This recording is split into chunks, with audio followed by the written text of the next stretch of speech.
Ay ko. Gar... siya. May secret affair kami ng office mate ko. Hindi ko matigilan kasi sobrang galing niya sa... Rocky's Secret Files. Secret Files. It's the kind of bleep you never knew existed. Kunwari inosente, pero boy naman pala. Rocky's Secret Files. Secret Files.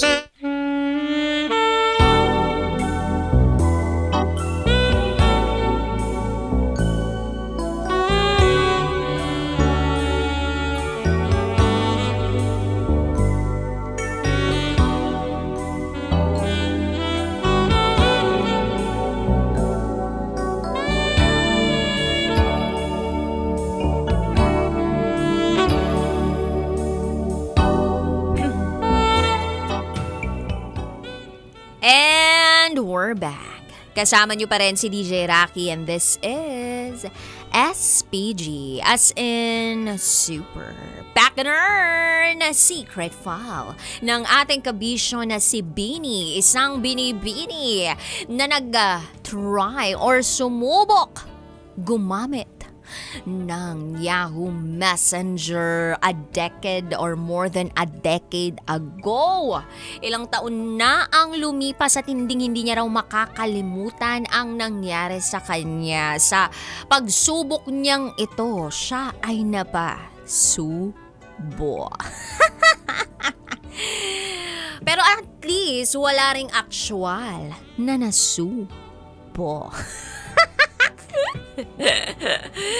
Biruin mo yun, nakipag-Yahoo Messenger siya, nakipag-usap siya through Yahoo Messenger. Tapos meron siyang nakausap doon na itago natin sa pangalang Yulo, Mr. Yulo. Nagpakita nga ng ulo, pero ulo ng cobra. At yung cobrang to, meron daw maliit na butas. At ang malupit, parang kamoteng kahoy. Kamoteng kahoy. Saan ka pa? Dahil doon na-trauma siya. At ang libangan niya na lang daw ngayon kasi dala ng boredom yun eh. Yung pakikinig sa radyo o panonood sa radyo. Thank you ah. Kaya lang ang tanong ko dito, kumusta kaya yung love life ni Bini? Anong petsa na? Anyway, pakinggan na natin ang mga kabisyo nating nag-share ng kanilang mga thoughts, comments, suggestions, and violent reactions. Ito pong sabi ni Red. Hi Bini, harmless yung ganong klaseng ulo. Hindi mo ba alam? Hindi lang ulo ang ipinapakita sa mga ganyang platform.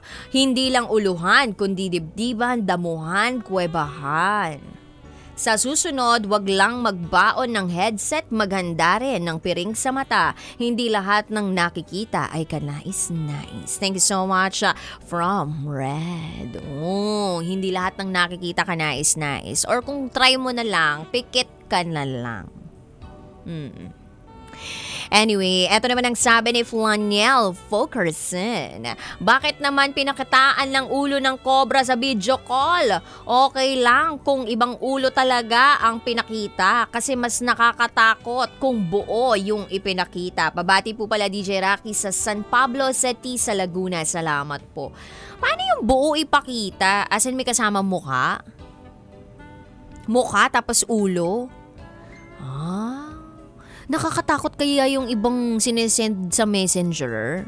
Yung tipong pag-open mo, ang ayos-ayos ng video sa umpisa, tas sa dulo gugulatin ka. May multo pala, yung ganun. O kaya, nakakatakot din talaga mag-play ng video sa messenger, lalong-lalo na kung galing sa tropa mo, kasi hindi mo alam yung pinakadulo, meron palang umuungol. Gana. Uma-a-e-i-o. Anyway, eto naman sabi ni Sid de Guzman. Grabe ang ulo, maugat. Shoutout po sa LCR Scanning Boys. Hello sa mga Scanning Boys. Nagpapakita ba kayo ng mga ulo ninyo? Charot with a rot. Hi din po kay Igop Moto Vlog. Awit sa ulo ng cobra. Ako nga DJ Rocky. Nakakita ng ulo ng dragon. Yes DJ Rocky, meron pa rin na Yahoo Messenger. Well, pabati po, Boss TNVS Grab Cars and Solid Independent Riders Group, Capitolio Chapter, Grab On. Thank you so much, Igop Moto Vlog. Ito naman sabi ni Lance Axel Nogi Boy. Ewan ko ba kung may YM pa ngayon. Noon talaga grabe walang pinipili. Girl ka man o boy, wala silang pakialaman or pakialam. Karamihan mga ibang lahi. Kanya-kanyang nagpapalabasan ng Cobra. Yun lamang, I love you DJ Rocky watching from San Mateo, Rizal. Thank you, Lance Nokipoy. Hi din po kay Bernard Laurejas. Buti ako nakakita ng ganon. Pambihirang ulo naman yan. Siguro nagustuhan mo rin, te. Ay, may ganon? Kapag ako yan, kikiligin ka. Ay! Hoy! Pabate sa asawa ko. May asawa to ha, nag-comment ganito. Lagot ka. Hi sa taxi driver din na si Benedict Aquino. Yun lamang po from Bernard Laurejas. Hi din kay Jomar Palulim. Buti na lang na video call mo. Nakita ang Cobra. At least hindi ka natuklaw. True. O eto, sabi naman ng ating kabisyon na sabi natin, SPG expert, Brian Mariano, pasok! Good day sa'yo, DJ Rocky. Masasabi ko kay Bini, grabe naman yung ka-YM nga ngayon sa Omegle, biglang may lumalabas. Ngayon, malaki ka na, Bini, marami ka na may expert ng iba't ibang klase ng ulo. Well, ikaw na bahala. Malay mo, makakatigin ka na ng kulay puti galing sa maliit na butas ng ulo niya. Just share ko lang sa akin. Year 2012 din, lalo na sa Friendster. May chatroom doon na kailangan pumasok doon para makapanood ka ng live show ng mga magagandang babae. Hanggang sa pinapakita yung nila. Tapos nagsasariling sikap pa nga ako eh. Lalo na pag sa dulo ng computer siya pa ako nakaupo. Tapos hindi nila ako nakikita na nagsasarili sikap ako. Diyos. Yun ang experience ko dati pagdating sa ganyan. Yun ang DJ Rocky. Salamat. Hindi ko kinaya. So meron sa Friendster na papasukan mo tapos makakita ka ng libre doon? Yeah. Depende. Depende. Grabe. Pero ang hindi ko kinaya dito, kaya niya sa loob ng computer shop. Grabe yun. Hindi man lang nakauwi ng bahay. Hindi man lang sinave na lang sa USB tapos ipinlay doon sa bahay nila, 'di ba? Wala pang USB noon. Di floppy disk. Palumaan pala eh. Floppy disk or CD. 'Di ba may ganon CD pa. Pwede naman gamitin yung CD na yun sa DVD, 'di ba? May DVD player tayo noon eh. Or kung hindi man DVD player, at least yung iba kaya eh. Di ba meron pa yung dati na 34 in 1, ganun. Basta 24 in 1? Ano siya, 34 in 1. 34, wait lang meron pong bumubulong dito. Hindi ko alam kung bulong ng kabaitan to o bulong ng kademonyohan. Uy, prop ka pa naman. Hindi, ito, bisita natin to sa loob ng booth natin. Isa rin sa mga SPG expert commentator, Sir Mark Getio, laban. Yung binase ko lang din dun sa sa comment ni Brian. Siguro mga laman siya ng mga com shop before. Kasi sa mga com shop before is hindi pa masyado yung mga mga websites parang hindi pa filtered. So yung hindi pa secured and protected. Yes, parang siya yung hindi pa actually na talagang yung nababantay firewall. hindi pa napa-firewall. Tsaka mahina pa ang firewall before ni na Avira. Talagang makakalusot ka. So based dun sa comment ni Brian Mariano, talagang laman siya ng mga com shop eh. Yun nasa dulo, yun nasa sulok, tapos ang ginagawa yung monitor mo, pinapaling mo na nakagilid ka. Nakagilid? Ganun siya. Okay. Nakagilid siyang ganun, tapos alam na gagawin niya. Pero paano yun? Di ba makikita yun? Hindi. Before naman kasi, yung mga yung server, kasi yung mga dati kasi wala pang mga server based noon yung mga time ng computer shop.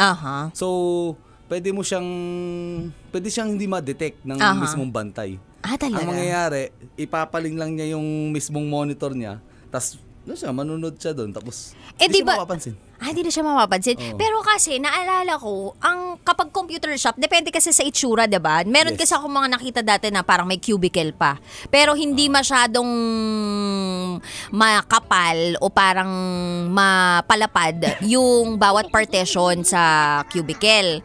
So, parang nagkakakitaan din kayo sa mga regular na computer shop. So, parang ang akin, parang hindi ba napapansin kaya yun ng ibang mga nasa computer shop? Depende kung maraming tao. O baka madaling araw siya napapadpad doon. Yung mga noon kasi mga ano na naman siya mga hindi naman umabot ng 24 hours eh. Uy, may 24 hours Oo, pero wala pang batang naggaganito hindi pa siya noon. masyadong, yung computer kasi before napakamahal ng isang unit noon eh. Hindi, pero naalala nyo may PisoNet na. Tapos biglang naglimang piso. Bago lang ba yun? Alam ko 2030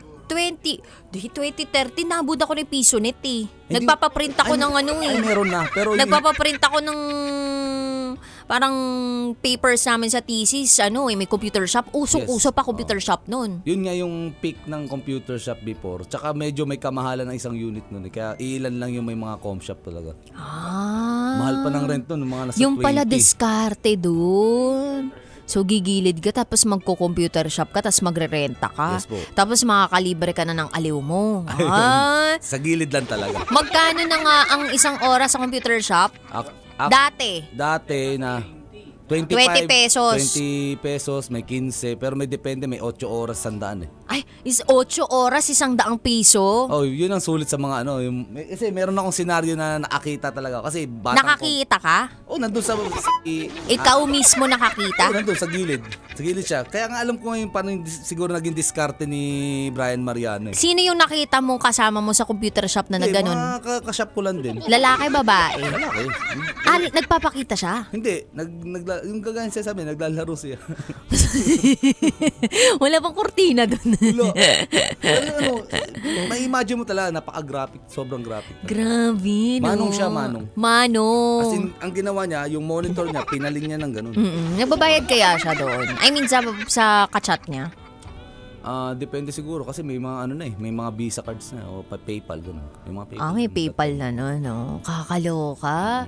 Pero naku-curious talaga ako kung meron pang gumagawa nun ngayon. Pero siguro naman, hindi na sa computer shop, diba? Actually, ma'am, sa totoo lang, ang dami. Pero nandito na sila ngayon lahat sa mobile. Mobile. Parang hindi na talaga uso ngayon yung mga desktop, laptop. Masyado kasi siyang bulky.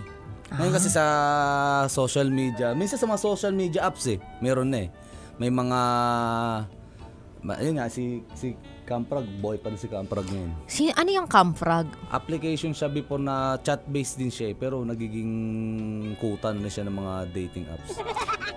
Sa Telegram din meron?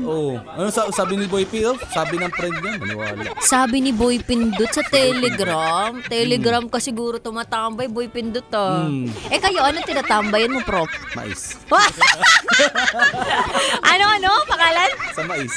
Ano yun? Ano app yun? Wait lang. Corn site. Pangalan? Mais? Mais. Corn ba? Corn. Joke lang. Ano ba yan? Ang slow ko naman. Corn. Dito mo talaga yung search siya. Gusto ko makita ng IT department natin yung sinearch ko dito sa...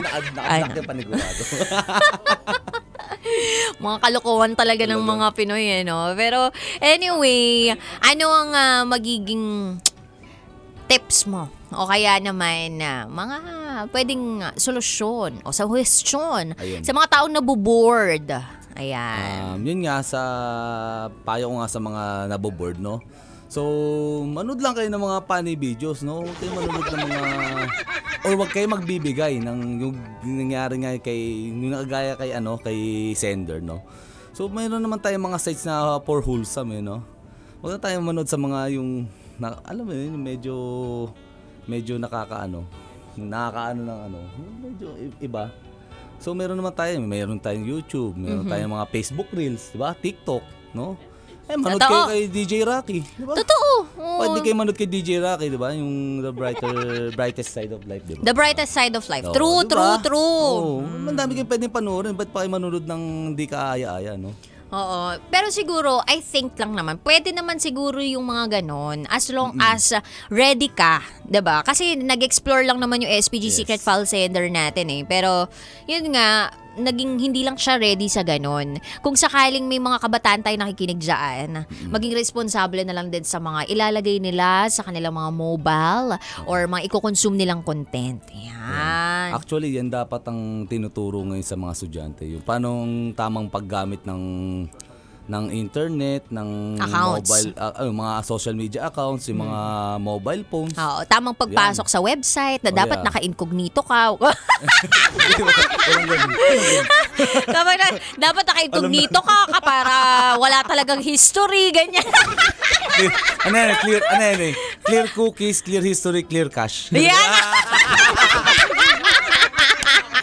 Diba? Para wala talagang bahid ng kung anumang karumihan. Ayan. Yeah. Ay nako. Anyway, sa mga kabisyo natin out there na nakatutok ngayon, send in your email, rocketera@gmail.com kung kahit anong may storya, basta kahit ano pa yan, send mo lang yan sa akin. Anyway, we'll be right back. Kasama niyo pa rin si DJ Rocky at maraming salamat sa ating mga bisita ngayon. Mark Guerrero, Ares, kay Arvs, thank you so much. At kayo nakatutok dito lang yan sa stasyong number 1, 90.7 Love Radio. Kailangan pa bang i-memorize yan? Basic. This is SPG, as in Super Pack and Earn Secret Farm. Kailangan pa bang i-memorize yan? Love Radio Basic!